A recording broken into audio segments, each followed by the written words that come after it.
Come start my new painting with me. I start out by grabbing my magic mud. This is basically a slurry of all of my leftover acrylic paint. If I still have paint on my palette at the end of the day, I put it in here. I mix some white paint into it to get a good neutral base to work on, and then I mix some brown and black paint into it so I can start blocking in the figure. Everyone asks me why I start the painting before I stretch the canvas. This is because I don't have the stretcher bars yet. Once I get all the big shapes blocked in, this is the first time that I'm seeing the sketch at scale. A composition can be really successful when it's 4 inches tall, but I find that sometimes when I paint it 10 times larger, I've got to adjust some of the shapes so that I take better advantage of the whole surface. Once I decide how big I actually want to go, I then order the stretcher bars and finish up the underpainting. I had an idea for this painting where I would paint the frame onto the canvas, and then I would have elements of the painting break out of that frame so that the painting feels like it isn't just contained within the 4 corners. Oftentimes when I'm sketching, I have the urge to draw things that are bursting out of the little box that I mark for myself. With this painting, I want the opportunity to include those bits. What's nice is that this frame beefs up the size of my painting quite a bit. I ended up ordering stretcher bars that were about 2 feet by 3 feet, and it doesn't feel like I'm working on a canvas that's nearly that large. I'm not an artist who's gonna make huge paintings just for the hell of it. Like, if I decide to make my paintings larger, I want to really earn it, and I think I am with this painting.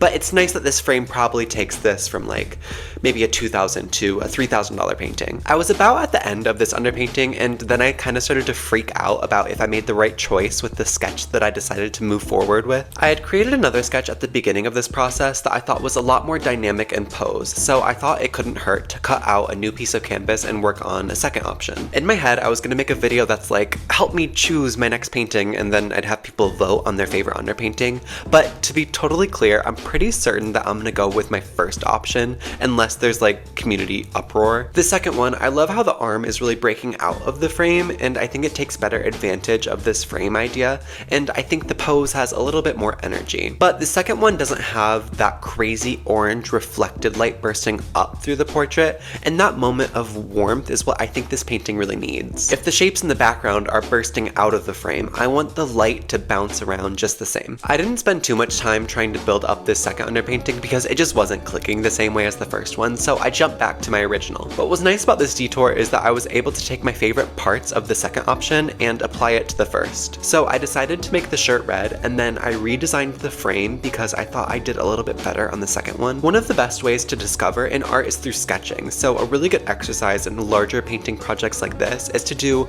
really quick sketches of the piece throughout the process. You're gonna move your wrist a little bit different in a tiny sketch than you are gonna do on a giant canvas, and that can show you alternative ways that you can approach the main painting. My stretcher bars are arriving pretty soon, and I'm about ready to jump into the oil painting.